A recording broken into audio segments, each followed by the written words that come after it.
गुरुजी मेरे को ये और पूछना है, परमात्मा का ये पथ सबसे कठिन क्यों है? परमात्मा मनुष्य से इतना गैप क्यों रखता है? अच्छा आप एक बार बताओ, एक कांच का शीशा, कांच का पीस रखा हो यहाँ, एक कांच का, बहुत अच्छा प्रश्न है तुम्हारा, एक कांच का टुकड़ा मैं रख दूं और उसके बराबर में मैं कोहिनूर रख दूं, तो किसे लेना आसान है? कांच के टुकड़े को। तो जो अल्टीमेट, जो सबसे मूल्यवान चीज है, तो परमात्मा से, तो परमात्मा अगर आपको आपने पा लिया तो आपकी तो डिजायर नहीं बची ना कुछ भी, ना पद, ना प्रतिष्ठा, ना स्वास्थ्य, ना मतलब कोई चीज की आवश्यकता ही नहीं रह गई। घर जो जितनी चीज़ें आपकी हो सकती है, कोई जिन पदार्थों के ऊपर हम जीते हैं कि भाई ये पैसा हो, ये चीज़ें हों, ये भोजन हो, ये हमारे पास सोना चांदी हीरे मोती हो, जो भी चीज़ें हो सकती हैं, आप उन सबको जोड़ते जाएं, पद प्रतिष्ठा भी हो, वो सब तो छाया में पड़ी है पहले दिन से ही। तो वो कठिन इसलिए है, अब यहाँ जो विभिन्न योनियों में आप रहे हैं और विभिन्न जन्म आपने जिए हैं, उनमें जो भी करते आए हो, अब यहाँ होशपूर्वक होने की विधि जागृत हो जाती है, जो गीता में भगवान श्री कृष्ण कहते हैं, वो मैटर करना शुरू कर देता है। चूंकि आपने जो कृत्य करे थे वो सब भी तो काउंट होते ही जा रहे हैं। वो तो गुरुजी आज का भी काउंट, आज का भी काउंट होगा, यहाँ बैठ के जो चर्चा हो रही है हाँ। ये भी क्लीनिंग हो रही है। लेकिन मैं चाहता हूँ कि उसकी गति बहुत तीव्र तरह से पूरा हो जाए। जितना भी कंसेप्ट है मेरा, मैं इसको शुद्ध नहीं करना चाहता, मैं उसको शुद्ध करना चाहता हूँ। वो शुद्ध है तभी यहाँ आए हो, यहाँ बैठे हो, बात हो रही है। वो नहीं होता तो तुम यहाँ होते भी नहीं, तुम यहाँ आते ही नहीं।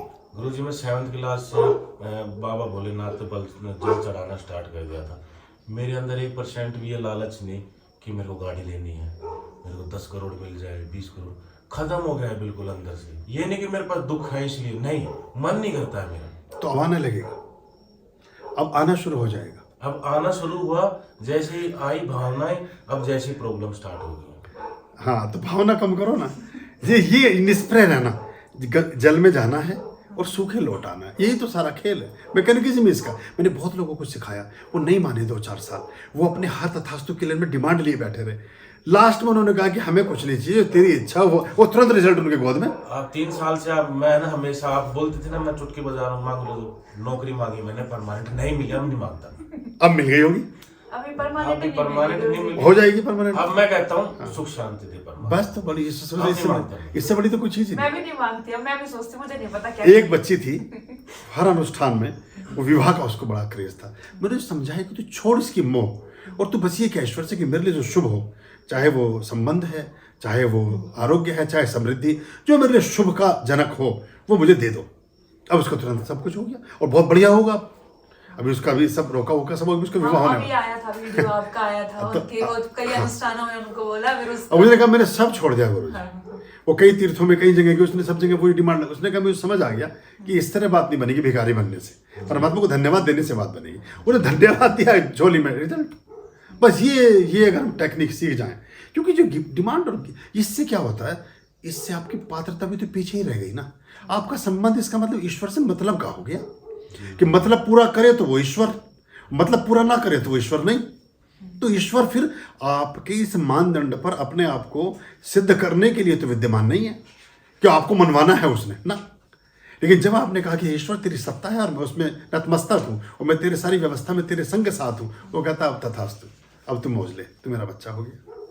ये बड़ा गहरा मैकेनिज्म है, मेरे को भी भगवान के पास इसी पथ पे ही जाना है। और ये कर्माज का पथ है। जब कितनी बार हमने कहा, जब ईश्वर अपनी योनियों में आए, अवतरित हुए, तब भी उन्होंने कर्म को प्रधानता दी, कुछ किया उन्होंने, कोई ज्योतिर्लिंग बनाया, कुछ पूजा पाठ किया, कुछ हवन किया, कुछ ध्वज फहराया, कुछ और किया। भगवान होते हुए भी, और हम इंसान होते हुए हमारे दिमाग में ये फितूर डाल दिया गया ये कुछ मत करो। ये भी विधर्मियों का बीज है, पर हमने इसे एक्सेप्ट कर लिया, हमने इस बात को एक्सेप्ट कर लिया। हम फालतू के चक्करों में लग गए। जो तुमने बड़ी अच्छी बात की, झाड़ फूक में रह गए और चमत्कारों के, ये कुछ नहीं होते। मनुष्य जीवन में कर्म ही सब कुछ होता है। आप कर्मठ बने और सही मार्ग हो और सही पदार्थ और सही व्यवस्था हो, आप राजा हैं, फिर कोई दिक्कत नहीं। समस्या वहीं आती है। और बिल्कुल गिव एंड टेक जैसा भी ना रखें। सबसे बड़ा सम्राट वो है जो अंतिम पूंजी को स्वाह कर, जिसके पास अंतिम 10 रुपए हो और वो परमात्मा के चरणों में रखा, बड़ी तेरी बड़ी कृपा, ये तेरा अंश था, तू लक्ष्मी थी ना 10 रुपए की, ये भी तुझे ही अर्पित। अब यहाँ उल्टी गिनती शुरू हो गई। अब वो लक्ष्मी पलट के देखेगी, भाई ये कौन है अरबोपति आदमी, ये तो अरबोपति आदमी है, क्योंकि इसके पास तो कुल 10 ही रुपए थे और 10 के 10 चढ़ा गया। ओके के बाद इसकी जिम्मेदारी मेरी, बात खत्म हो गई। ये है मैकेनिज्म सारा। हम सोच ये रहे हैं कि 10,000 में से 10 रुपये दे देंगे तो उसके फिर 20,000 हो जाने चाहिए। अब ये तो कैलकुलेशन है, ये तो मैथमेटिक्स है, ये तो व्यापार है। जी बिल्कुल।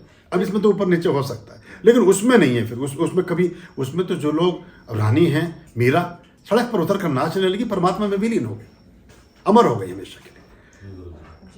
गुरु जी हमारे पास टूल्स हैं, मैनुअल्स हैं, लेकिन हमें नहीं पता कैसे यूज करना। हाँ, बस वही हमारा काम है, उसी दिशा में हम आप सबको प्रेरित कर रहे हैं। इसलिए हमने आपकी दीक्षा भी ली है। बहुत अच्छा किया। लगते हैं वो कोई और नहीं वो,